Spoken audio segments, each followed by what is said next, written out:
श्री गणेशाय नमः। नमस्कार दोस्तों, अर्चना भक्ति में आपका स्वागत है।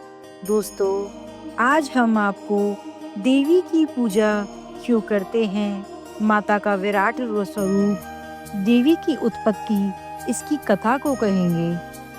देवी की एक कथा में ऐसा प्रसंग मिलता है कि एक बार नारद जी को शंका उत्पन्न हुई कि तीनों देवता सदैव किसकी उपासना करते हैं। संदेहवश होकर नारद मुनि ने शिव जी से पूछा, मुझे ब्रह्मा, विष्णु और आपसे बढ़कर पूज्य और कोई अन्य देवता नहीं मालूम है। फिर आपसे ऊंचा कौन है जिसकी आप भी आराधना करते हैं। शिव जी बोले, हे मुनिवर, सूक्ष्म एवं स्थूल शरीर से परे जो महाप्राण आदि शक्ति है, वह स्वयं पार ब्रह्मा स्वरूप है। वह केवल अपनी इच्छा मात्र से ही सृष्टि की रचना, पालन एवं संहार करने में समर्थ है। वास्तव में यद्यपि वह निर्गुण स्वरूप है, तथापि समय समय पर धर्म की रक्षा एवं दुष्टों के नाश हेतु उन्होंने पार्वती, दुर्गा, काली, चंडी, वैष्णो एवं सरस्वती के रूप में अवतार धारण किए हैं। श्री शंकर जी आगे कहते हैं कि हे नारद, अधिकतर यह भ्रम होता है कि यह देवी कौन है और क्या वह परब्रह्म से ही बढ़कर है।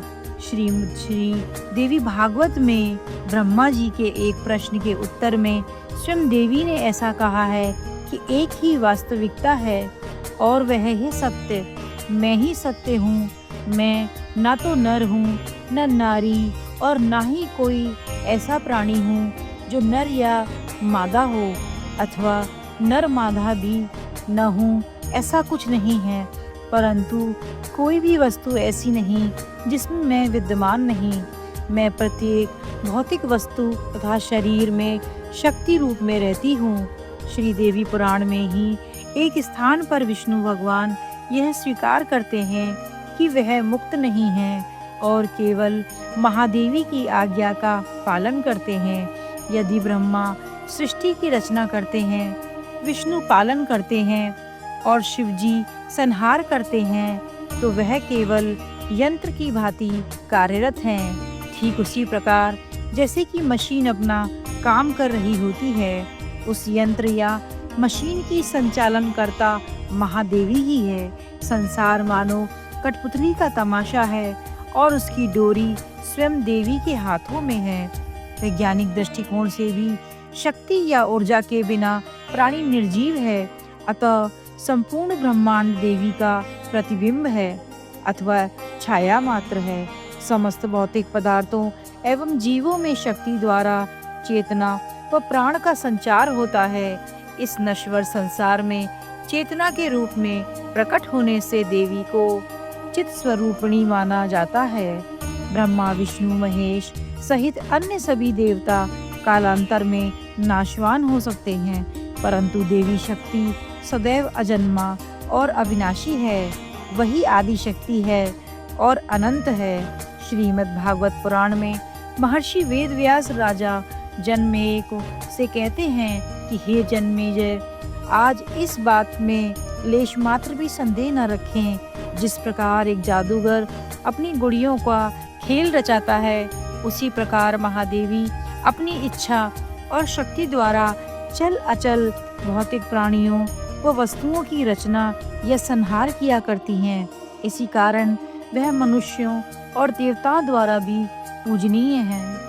माता का विराट रूप आंखें मूंदकर मनन कीजिए कि हजारों कमल पुष्प एकदम खिल उठे हैं। सोचिए कि 1000 सूर्य की और आकाश मंडल में एक साथ उदय हो गए। ऐसा है उनका स्वरूप, ऐसा है उनका तेज। सूर्य और चंद्र उनके दोनों नेत्र हैं, नक्षत्र आभूषण हैं, हरी भरी धरा का सिंहासन और नीला आकाश उस पर छत्र छाया है। सिंदूरी लाल सुए रंग के फूलों में उसका रूप झलकता है। अस्ताचल को जाते हुए रक्तावरण सूर्य में भी वही दीप्तिमान है। हिमपात के कारण सफेद चादर से ढके हुए पर्वतों में विराजमान है। श्वेत हंस वाहन पर श्वेत वस्त्र धारण किए सरस्वती के रूप में शोभायान है। स्त्रियों की लज्जा में, योद्धाओं के आक्रोश में और विकराल काल ज्वाला की लपटों रूपी जिह्वा में दमक रही है। अम्बा के रूप में माँ का स्नेह उड़ेल देती है, जैसे किसी शिशु को स्तनपान करते हुए अपनी ममतामयी माँ का स्नेह मिल रहा हो। त्रिपुर सुंदरी के रूप में अद्वितीय सम्मोहन है और महाकाली रूप में नरमुंडों की माला पहने भयानक नृत्य करती है। यद्यपि वह निर्गुण है, तथापि समय समय पर दुष्टों के नाश के लिए अवतार धारण करती है। देवी की उत्पत्ति। श्री दुर्गा सप्तशती के दूसरे अध्याय में देवी की उत्पत्ति का विस्तृत वर्णन मिलता है।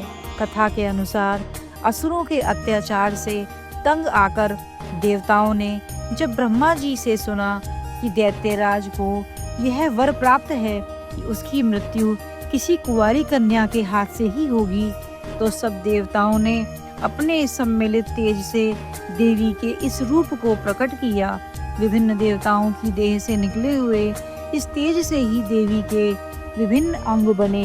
भगवान शंकर के तेज से उस देवी का मुख प्रकट हुआ, यमराज के तेज से मस्तक के केश, विष्णु के तेज से भुजाएं, चंद्रमा के तेज से स्तन, इंद्र के तेज से कमर, वरुण के तेज से जंघा, पृथ्वी के तेज से नितंब, ब्रह्मा के तेज से चरण, सूर्य के तेज से दोनों पैरों की उंगलियां, प्रजापति के तेज से सारे दांत, अग्नि के तेज से दोनों नेत्र, संध्या के तेज से भौहें, वायु के तेज से कान और अन्य देवताओं के तेज से देवी के भिन्न भिन्न अंग बने।